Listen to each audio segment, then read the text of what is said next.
Right. Tu me disais que tu dois... vous vous remariez chaque matin. Ouais. Chaque matin, on se remarie pour 24 heures. Mais ça veut dire quoi? Se remarier? Ça veut dire que chaque matin, on se repasse la bague. Et chaque matin, je lui passe la bague, elle me passe la bague. Avec une formulation. Avec une formulation. Vas-y. Je m'engage à t'offrir la meilleure version de moi. Et je m'engage à m'offrir la meilleure version de moi pour aujourd'hui. Et je t'aime.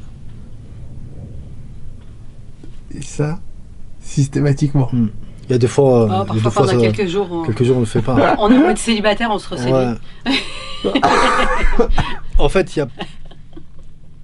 ça me permet vraiment de rappeler à mon ego qu'il n'y a rien d'acquis. C'est-à-dire que c'est pas... elle ne m'appartient pas, je lui appartiens pas.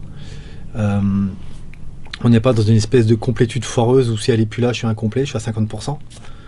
Tu sais, quand j'habitais au Japon, les Japonais appelaient les métis japonais quelque chose, ils appelaient les half, donc half en anglais, les moitiés. Et tu avais tout un courant à un moment donné, il y a beaucoup de métis qui en avaient marre qu'on les appelle des half, tu vois, des moitiés. Ils disent non, je suis 100% japonais, 100% ghanéen, français, ce que tu veux. C'est la même chose, c'est comme si je disais que j'étais une moitié d'être parce que je suis pas avec ma femme. Non. Je suis 100%. Je suis déjà mon tout. Mais quelle joie de cheminer à côté d'un être qui est elle aussi son tout. Tu vois ce que je veux dire? Donc pendant que tu courais partout... Il y a tout aussi. Ouais. Il y a tout encore. Vas-y. Et du coup, quand tu courais, ça veut dire que t'avais déjà ton tout, mais c'est juste que tu le voyais pas? Bien sûr. À quel moment j'ai pas été tout? Il y a des gens qui vivent une vie entre guillemets seuls sur le papier de façon matrimoniale, hein, mais qui sont jamais seuls. T'as des gens qui décident de pas avoir d'enfants ou qui se marient pas et qui pourtant vivent une vie épanouie. Ils sont pas moins pour autant. Ils sont pas demi. Tu vois ce que je veux dire? En fait, ce que te disait Anissa tout à l'heure, c'est de toujours re-questionner, et c'est aussi un mot que je voulais dire, c'est l'intransigeance. C'est une intransigeance avec moi-même, avec ma façon de parler, les mots que j'utilise, et vraiment, c'est une invitation à toujours observer ce que tu mets derrière des mots et des concepts, et tu vas voir que ça évolue au fil de l'âge et des expériences. Donc de constamment remettre en question ce que je mets derrière couple, mariage, complétude, éveil, peu importe ce qui est important pour toi, pour vous, de remettre en cause systématiquement en question. Qu'est-ce que je mets derrière ça? C'est pourquoi je veux ça? Pourquoi je veux être en couple?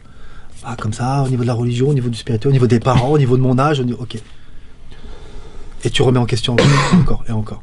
Et tu verras que souvent, c'est qu'un déroulé de l'ego. C'est que l'ego qui est dans la peur. C'est que de la peur.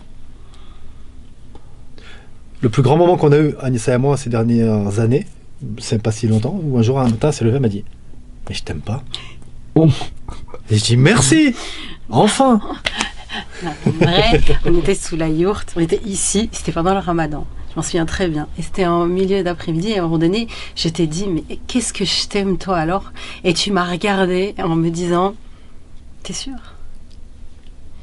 Et là, je me suis arrêtée, et puis je fais, non, en fait, je t'aime pas. Et tu m'as regardé et tu m'as dit, merci. Maintenant, on peut s'aimer. Pourquoi? Parce que vous avez dit la vérité? Oui. Parce qu'on ne se dit pas les choses juste pour dire les choses, quoi. La plupart des couples, la plupart des relations et des couples sont bâtis, non pas... C'est pas basé sur l'amour, c'est basé sur la peur. Et on en parle dans le livre, mais si pour certains, en tout cas moi j'étais dur avec Anissa au début, c'est parce qu'on était en périphérie. Pour reprendre les mots de notre ami Marc Sarankoff, on était en périphérie en fait. On était encore dans de la possession, de je veux être avec, ou je veux vivre ça avec lui parce que c'est lui, ou moi je veux être là. Enfin, on était en périphérie. Et plus on avance dans notre couple, et plus on enlève les pelures d'oignon, comme dirait Neil Jonas, plus on enlève les couches, et on arrive à quelque chose de plus en plus authentique, intègre. On est en cheminement encore. Et je rejoins ce que disait Anissa, c'est qui disait ça déjà? À très peu de moments dans notre vie, on rencontre vraiment l'autre. Oui, c'est Eckhart Tolle qui en parlait. C'est Eckhart Tolle qui en parlait. Et c'est très juste. En fait, la rencontre n'est pas possible physiquement. Exactement. Dans Très notre peu de moments, en espace. fait. Là, ce que je vois de toi, c'est toute ma machine à projection. T'as vu, je te compare depuis un ami tout à l'heure. Donc, pour l'instant, Najib, il n'est pas encore vraiment... Et même pas Najib. Najib, c'est qu'un personnage. Ton être, on n'y est pas encore. Là, il y a tout le personnage. Il y a mes références parce que tu fais écho à un petit frère. Tu vois. Donc, il faut déjà que moi, je me déleste de tout ça pour pouvoir te rencontrer. Avec ma femme, c'était pareil. Il a fallu se délester des projections, des peurs. Parce qu'on en avait. Hein. Moi, je vais parler pour moi, j'en avais, bien sûr. Bien sûr, j'en avais. Peur du futur, peur du manque, peur d'être seul. Peur d'en avoir qu'une. Peur de n'avoir qu'une femme. Moi, je viens d'une femme, mon père était bigame. Donc, pour moi, c'est dans mon paradigme. C'est OK. Tu peux être un bon père et avoir et avoir des enfants de plusieurs femmes. C'était dans mon paradigme. Il n'y a pas de bien, il n'y a pas de c'est pas bien ou pas bien. Je dis juste que j'en étais là, moi. Donc aujourd'hui, qu'est-ce qui te fait le plus peur?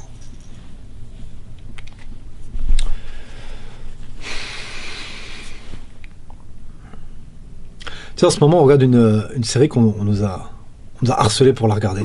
C'est The OA. Voilà, c'est une série. Et c'est marrant parce que ce sont des êtres donc angéliques qui font l'expérience de la mort, qui passent de l'autre côté et qui reviennent lors d'une expérience parascientifique qui les a kidnappés. Et un truc très intéressant, c'est qu'à chaque fois, avant de leur faire expérimenter la mort, donc il les prend un par un régulièrement et il les fait partir de l'autre côté et revenir. Et à chaque fois, en fait, il leur met un gaz qui leur fait oublier. C'est-à-dire que chaque jour, ils se réveillent et ils se rappellent pas de ce qui s'est passé la veille. La veille, ils sont morts encore une fois. On les a envoyés de l'autre côté encore une fois. Ils sont revenus encore une fois et on les refait vivre une journée. Donc clairement, ma peur, c'est d'oublier. Ma peur, c'est de... Tu sais, tout à l'heure, tu disais... Quel mot tu as utilisé? Tu as dit, est-ce qu'on peut... Pas abandonner. Je sais plus ce que tu as dit. Tu as utilisé un terme. C'est pas abandonné, puisque je suis arrivé ici et j'avais tout abandonné. C'est quand j'ai abandonné que j'ai abdiqué et que je m'en suis vraiment remis à ce qui est. Tu peux remplacer par ce que tu veux, hein. Dieu, Rabbi, le Tao, l'énergie, les lucioles, ce que tu veux. C'est parce que je m'en suis remis à ce qui était que 48 heures après, j'ai été posé ici. Comment on fait pour s'abandonner soi-même? Non, tu t'abandonnes pas toi-même. Alors comment on fait? T'abdiques. Abdique, admets que tu sais pas. Admets que tu sais pas quelle sera la prochaine étape. Admets que de pas chercher les signes. Admets de juste...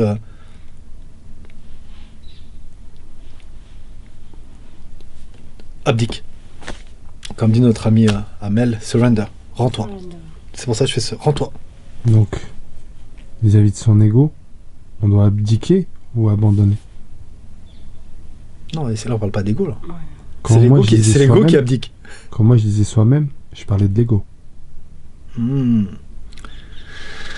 Comment on fait? On peut partir dans la sémantique entre le soi et le moi. Il y en a qui vont te dire que le moi c'est l'ego, le soi c'est quelque chose de plus élevé, mais c'est tellement défini. ça reste des mots et des définitions. Je te repose la question selon mon référentiel.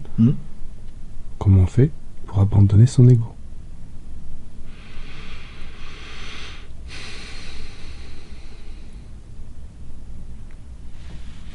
Déjà le reconnaître. Déjà savoir le reconnaître.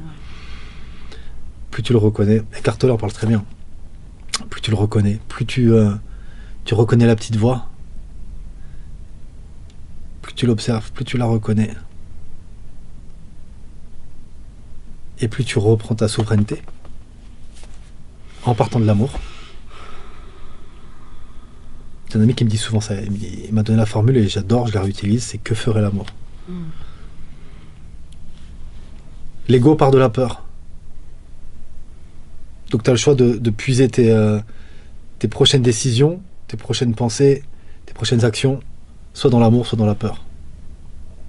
Et à chaque fois que tu te poses la question que ferait l'amour, tu verras que ça chamboulera tout ton système et que ça te proposera de nouvelles portes, de nouvelles réponses, de nouvelles possibilités d'action qui sont pas forcément confortables, mais qui peuvent être nouvelles et qui peuvent t'ouvrir de nouvelles portes. C'est là où j'en suis. Excuse-moi, chérie, tu peux aller chercher Manu et tu laisses avec Adam à la maison. Moi je m'étais dit